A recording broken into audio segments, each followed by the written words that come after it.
oras bahin.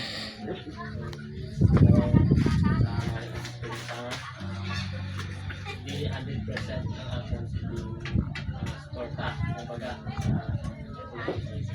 So, ako na po may open about sa ang tagsa sa tuwa, ang mga sitwasyon ng mga tao na nag-aabot sa tuwa.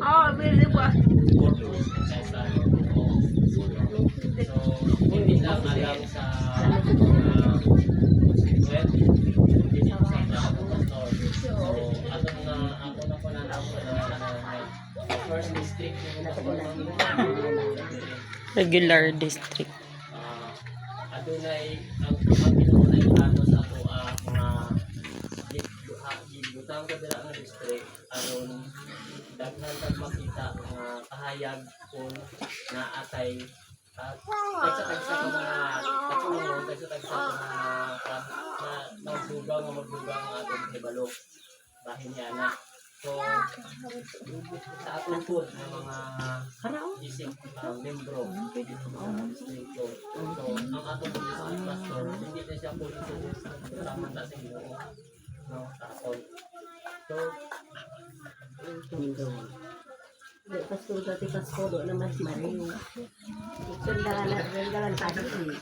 Ini mau bantus. Parang pastor bisa. Dalam pagi kita udah menghari.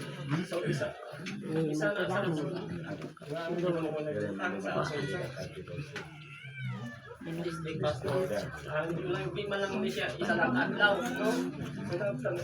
Sa kadlaw.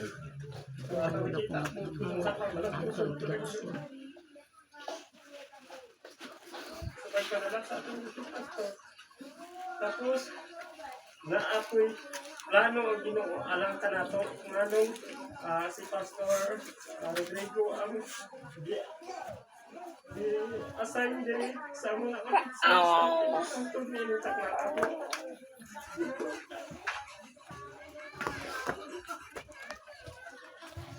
Time ko na ako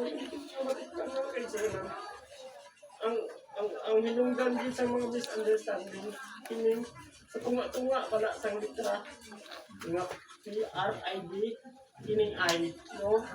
I taliwala naton nga mga positive kag I taliwala usab ni pastor, no? Ato nang hinuklugan mga kaigsunan, no? Kaya ang Ginoo na ipurpose ka nato sa tagsa-tagsa ka mga sitwasyon, sa tagsa-tagsa ka mga tao na nakatag-aton para magtubo-tubutan. Nakunanta mga kaigsunan, no? Kaya Haring Solomon sa unang kapanahonan na asya'y dada sa Samuel chapter 15, no? Mga gihimo niya ang instruction word for word sa Ginoo kaniya ang pagpatay sang tanan gikan sa mga kamananapan hangtod sa mga katawan sang Amaliknon apan wala niya gihimo kay tungod kay ang iyang purpose worship daw, no? Ang iyang purpose atong offering kay pinatambok ng mga kwanto at siguro makales siya sa iyahang gasto sa paghatag sa offering apan unsay naasa ka sa Ginoo nahimo pud siya nga naglapas tungod kay wala siya nagtugyan o nagpakamasinulundon sa pulong sa Ginoo word for word. So usahay na ay mga tao nga gigamit, no, ang tagsa ka sitwasyon na ginagamit ang Ginoo kanato. Hindi lang na siya coincide, no? Okay lang tani kung isa lang kaadlaw kay posible na to sige nga coincide, no? Gaabot ang Ginoo mga kaigsunan. So ang Ginoo gusto gid nga matagsak ng tawhan maglambo. Ang mga trials, ang mga misunderstanding, usahay mo ni sa mga hinungdan nga kung sabihin ang katawhan sa Ginoo maglambo. Siguro tagsa-tagsa di ko na kon i-mention mga kaigsunan kung sa mga shortcomings matagisa ka nato kada isa sa kanato mga kaigsunan kabalo na tapon diinta, no? Ang Ginoo nakabasa sa aton kasing-kasing karon sa aton pang mga tinaguan kumbaga, no, sa aton pang ginatawag kining ay general ko ng mga kaigsunan no, kining ay mo gud kining ay mo ginahinungdan mismo si Lucifer mo pinahinungdan nga nadagdag siya.